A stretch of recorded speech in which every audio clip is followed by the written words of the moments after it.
அனைவருக்கும் வணக்கம். என் பேர் சானந்தனா. தேவகோட்டை செல்வன் மாணிக்கா வாசம் நடுநிலைப்பள்ளி 7ஆம் வகுப்பு படிக்கிறேன். நான் படிச்சிருந்த கதை பேர் கடவுளின் படைப்பு. அதை எழுதியவங்க குப்புசாமி. அதை வெளியிட்ட பதிப்பகம் ஸ்ரீ கிருஷ்ணா பதிப்பகம். அதுல ஒரு பையன் இருப்பான். அவன் சின்ன வயசுல இருந்தே அவனுக்கு கண்ணு தெரியாதான். அவன் ரொம்ப எப்பவுமே சாமிகிட்ட ஒண்ணுதான் வேண்டுவானா, எனக்கு கண் பார்வை எப்படியாச்சும் கொடுங்க அப்படின்னு சொல்லி கேட்பானா.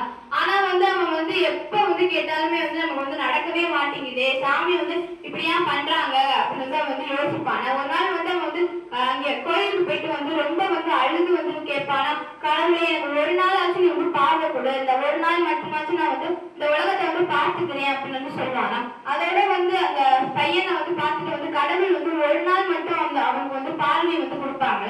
அவன் காலை எழுந்திரிச்சு பார்க்கும்போது அவன் கண் பார்வை பெறுவதா ரொம்ப சந்தோஷப்படுவானா. அவன் அவன் எங்கெங்கே போகணும், யார் யார் பார்க்கணுமோ போவான்.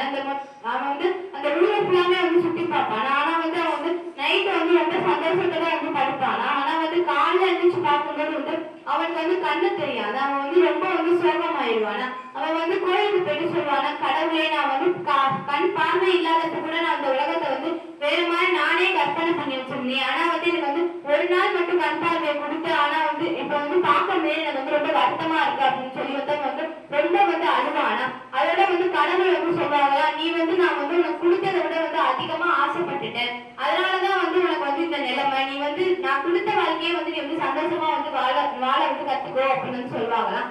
இது என்ன தெரிஞ்சுக்கிட்டோம் அப்படின்னா கடவுள் நம்ம கொடுத்த வாழ்க்கையை நம்ம வச்சு சந்தோஷமா வாழ நினைக்கணும். அதுக்கு மீறி நம்ம நினைச்சா நம்ம நினைக்க கூடாது. நன்றி, வணக்கம்.